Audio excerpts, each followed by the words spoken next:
વિવેકનો message છે. Dear Dhvanit, good to have you back on social media after so many years. You have been one of the reasons for my education unknowingly. Many years ago, you had mentioned about Adani Vidya Mandir on radio. My uncle heard it and recommended it to my parents. Today on Guru Purnima, I was writing a gratitude post for all my teachers, mentors and everyone at Adani Vidya Mandir, and I remembered you too. અમે 8th માં હતા ત્યારે તમે અમારી સ્કૂલમાં ઝાડ પણ વાવેલા. Do you remember that?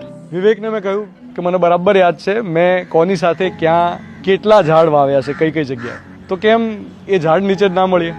Let's meet there. સો હવે તમે ક્યાં છો? હવે અત્યારે હું તૈયારી કરી રહ્યો છું યુનિવર્સિટી ઓફ ઓક્સફર્ડ જવા માટે. હે, ઓક્સફર્ડ? Yes, UK. શું ભણવાના? હું ભણવાનો છું masters in biodiversity conservation and nature recovery, જેની અત્યારે આપણને સૌથી વધારે જરૂર છે. પણ તમે આ જે સબ્જેક્ટ ચૂઝ કર્યો છે એની પાછળનું કારણ શું? એમાં કોઈ આઈ થિંક સ્કૂલના કેમ્પસ, ગ્રીન કેમ્પસને જોઈને અને જાત મારું નેટિવ બી સૌરાષ્ટ્ર સાઇડથી જ છે. I think I should go towards nature. તમારા પરિવાર વિશે તો કહો. મારા ફાધર તે એક ડાયમંડ વર્કર હતા.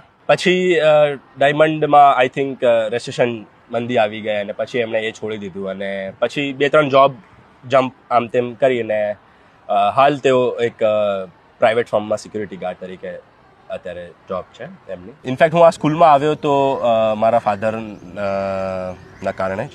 મારા ફાધર તમારા બહુ મોટા ફેન હતા, રોજ રેડિયો સાંભળતા હતા. રેડિયો સાંભળીને ખબર પડી કે અદાની વિદ્યા મંદિર જેવી એક સ્કૂલ છે અને ત્યાં એડમિશન છે. તો એમણે મને કીધું, હું તો ત્યારે 1st 2nd સ્ટાન્ડર્ડ નાની સ્કૂલમાં ભણતો હતો અને અમને એવું થયું કે આવડી મોટી સ્કૂલમાં એડમિશન કઈ રીતે આપણું થશે. તો અમે એપ્લિકેશન કર્યું, એપ્લિકેશન સોર્ટ આઉટ થયું એન્ડ એન્ટ્રન્સ એક્ઝામમાં પાસ બી થયો. સો લકીલી. તો અહીંયાથી તમને જે જે મળ્યું છે એને અત્યારે યાદ કરવાનું હોય તો શું શું કઈ કઈ વ્યક્તિઓ યાદ આવે, કયા લોકો? અદાની ફાઉન્ડેશન ઓફકોર્સ અલગ અલગ ઓપોર્ચ્યુનિટીઝ અમને આપે, ઇન્ટર્નશિપ્સ એન્ડ ઓલ ધોસ, એ બધી પ્લેટફોર્મ છે. એન્ડ સ્કૂલના ટીચર્સ, સ્કૂલની કોરિડોર્સ, a garden, none of this it would have been possible, not just for me but for thousands of other students that are currently studying, other batchmates of my class who are both personally and professionally they are successful right now. It wouldn't have been possible without the platform given by Shri Gautam Adani sir, Dr. Preeti Adani and Shilin Adani ma'am of course. So this creates a whole Adani family, extended Adani family environment, and all the people like you who over the years came to school motivated us wherever. બાળક છે ને એ સમાજના ખોળે ઉછરતું હોય. Yes. આપણને એવું લાગે કે બાળકની જવાબદારી ખાલી પરિવારની, જેવું છે નહીં. સમાજનું એક એક ઘટક, એક એક અંગ એ બાળકના ઘડતરમાં પોતપોતાની રીતે એને શેપઅપ કરતું હોય. પછી લક્ષ્ય શું છે?